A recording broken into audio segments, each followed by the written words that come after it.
All right, guys, let's talk a little bit and break down the push-up, especially right now since a lot of people are using push-up for their upper body pushing strength. I know in the programs that I've created and written for athletes, non-athletes, clients, we're doing a lot of push-ups. So I want to break down just some concepts, some ideas when we're going after the push-up. The first component to address is the idea of being active and using the right muscles for stability, for stabilization. We don't want to use joints for stability. So what would that look like? A big sway back. Now our lumbar spine, those joints are closing. When the joints are closing and bottoming out, you're stable, but that's only because you have two joints riding on each other. So what does that look like? That would look like this, okay? My lumbar spine is basically bottoming out, and now I'm going to get stability, but it's coming from the wrong stuff.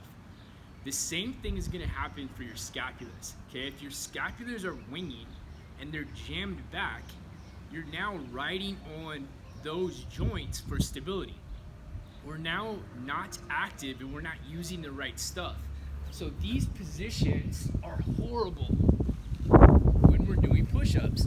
You're using joints for stability as opposed to muscles. So what do we need to do? We need to learn how to get the thorax over top of the pelvis, the ribs down, and we need to get the upper back to open up. So we need to think about spreading the scapulas. So in this position, here I am, bad, here, active, active. Now I'm nice and strong. Now just that position alone is gonna be hard because I'm using abs, I'm using all the stuff around the shoulder blades, I'm using the pec, I'm using the core, I'm using a lot of muscles. You might have to sacrifice some reps, but in the long run, that's gonna be a way better technique to performing the push-up. So again, when we're in this position, we wanna find the abs, we wanna spread the scaps, and we're trying to think about the head being long. From there, we'll execute the movement. Now, hand position, I like to teach people to open up a little bit so they can maintain pressure on the inside of their hand. I think of this like the arch of your foot. If you roll out, you're losing some of that activation that should radiate up the chain. So if we keep tension through the first knuckle, we open the hands, we're gonna be in a stronger position. And then the forearm, we want to be vertical.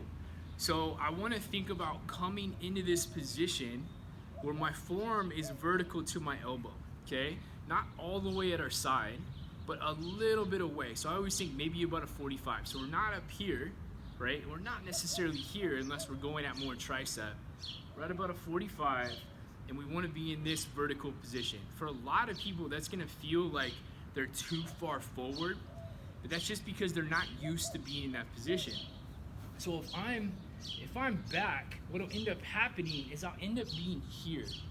And then that joint angle ends up being more like a skull crusher. The hands are gonna rotate. It's gonna be really hard to be strong. So if I open my hands, I find my abs, I spread the scaps, and when I come forward, I think about being at this 90, and I drive up and through.